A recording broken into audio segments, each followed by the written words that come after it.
greatest of all time. He got wickets everywhere in the world and he was quick. Yeah. He was very sharp, both the swings with the new ball, and he was the first Indian who learned how to reverse swing the ball as well.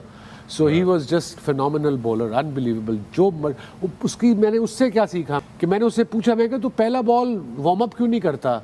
You know, I thought ऐसे करते हैं सारे. He said no, there's no time to warm up there. First ball As a batter, if somebody is facing me, पहला मैं आके राम से ball करूँगा तो वो तो बिल्कुल सेट हो जाएगा पहली. तो मैंने पहली बॉल से स्प्रिंट मारनी, उससे मैं ये सीखा कि पहली बॉल से ही वार्म करके आना. हम देखते हैं जनरली बॉलर आते हैं, फास्ट बॉलर एक दो जिस्म खुल रहा है, लूजनर करने की आदत को खत्म की गई. Just to learn from that. Yeah, totally different aura, totally different mindset, totally different way of playing cricket. And totally different reasons to play cricket as a. और फास्ट बॉलर आप जैसे ही आपने कहा मेरे जहन में एक ही नाम आ जाता है. फिर आप अगर फास्ट बॉलर बनना चाहते हैं तो फिर आप क्वालिटी बुमराह जैसी लेकर आएंगे. यही वो पिच है ना जिसके ऊपर जो है वो बुमराह भी बॉलिंग कर रहे थे और न्यूजीलैंड के फास्ट बॉलर्स भी बॉलिंग कर रहे थे. शायद आपकी तरफ मैं जरूर आऊंगी. जिस तरह जसप्रीत बुमराह ने जो है वो बॉलिंग की है इस विकेट के ऊपर, मतलब जो हम बेल्टर की बात कर रहे हैं वो बेल्टर जो है वो बिल्कुल काम तमाम कर दिया उन्होंने. तो मेरा मैं बिल्कुल ये बात मानता हूं कि आजकल पिचेस बहुत अच्छी हैं, थोड़ा सा फ्रेंडली होनी चाहिए ताकि बैटिंग बॉलिंग दोनों हो सके. लेकिन सवेरा जो सीखना चाहते हैं, जो करना चाहते हैं, वो बुमराह ने एग्जाम्पल बनाई है. वो उसको किसी भी पिच पे खिला दो.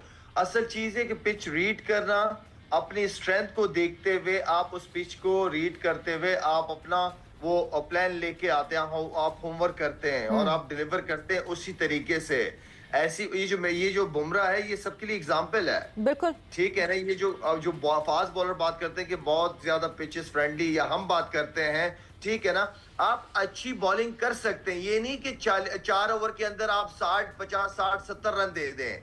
ये जरूरी नहीं. आप उसको अच्छे स्पेल में भी लेके आ सकते हैं. आप 4 ओवर के अंदर 35 से 40 रन देके 2-3 आउट कर सकते हैं. बैटिंग विकेट के ऊपर ये बहुत अच्छी बॉलिंग है, ठीक है ना. बिल्कुल. तो कहने का मतलब ये है कि आपको ऐसी कंडीशन के ऊपर स्किल्स आनी चाहिए. आपने मार के स्लो वन कैसे करना है, आपने यॉर्कर कैसे मारना है, आपने स्लो यॉर्कर कैसे मारना है या स्लो बाउंसर कैसे मारना, ऑफ स्टंप के बाहर यॉर्कर कैसे मारनी है.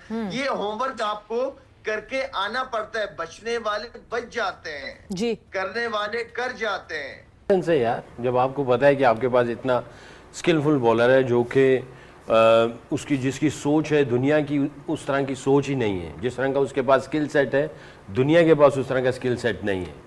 जिस तरह का उसके पास बिलीफ है किसी और के पास ऐसा बिलीफ नहीं है. ये अकेला मैच को एक साइड पे कर सकता है तो उसकी फिर लुक आफ्टर भी उस तरह की जाती है ना.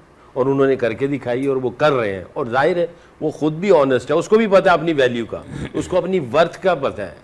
बाज़ ऐसे बॉलर होते हैं जिनको अपनी वर्थ का पता नहीं होता और वो अंडर अचीवर ही रहते हैं. इसको अपनी वर्थ का पता है इसीलिए दुनिया को बता रहे हैं और वो कर भी रहा है.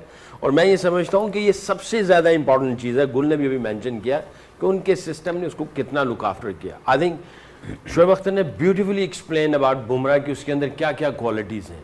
बट अगेन गुल की जो बात है ये भी बहुत पावरफुल है अगर सिस्टम साथ में. मैं ये समझता हूँ कि अगर शोएब अख्तर को हम सही इस्तेमाल करते तो ये 3-4 साल और आगे जा सकता था और कई वंडर्स कर सकता था पाकिस्तान के लिए. हमारे कई ऐसे खिलाड़ी ऐसे थे अगर हम उनको लुक आफ्टर कर लेते.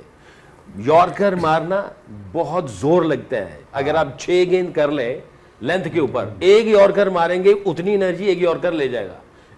मैं वैसे बता रहा हूँ, ये बताएगा, ये आपको एक्सप्लेन करेगा. एक बाउंसर मारना है वेरी वेल डायरेक्टेड जिसमें आपने 100% अपनी एनर्जी लगानी है.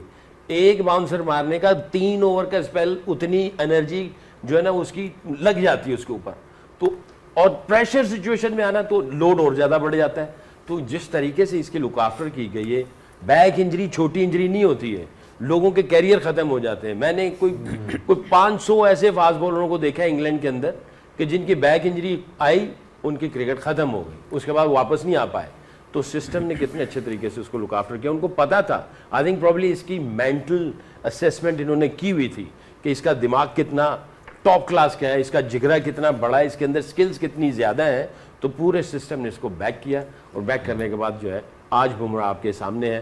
250 रन हमारे सामने आ जाते, वो पिंडी की पिच होती, वो लाहौर की पिच होती, क्या हम देखने के बाद ही किस हाल में चले जाते? मेरी कौम का दिल किस लेवल पे टूटा होगा इस खेल की दीवानी का कि दुनिया खेल किस लेवल की क्रिकेट रही है और हम कहां पर हैं। ऐसी पिच पर जहां छक्के चौके लगाना मुश्किल नहीं था, आप बुमराह और अर्शदीप सिंह की बॉलिंग को क्या कहेंगे? I like Bumrah a lot. जब भी मैं उनको बॉलिंग करते देखता हूं और मैं हमेशा सोचता हूं काश हमारे बॉलर्स भी इस तरह की बॉलिंग कर सके।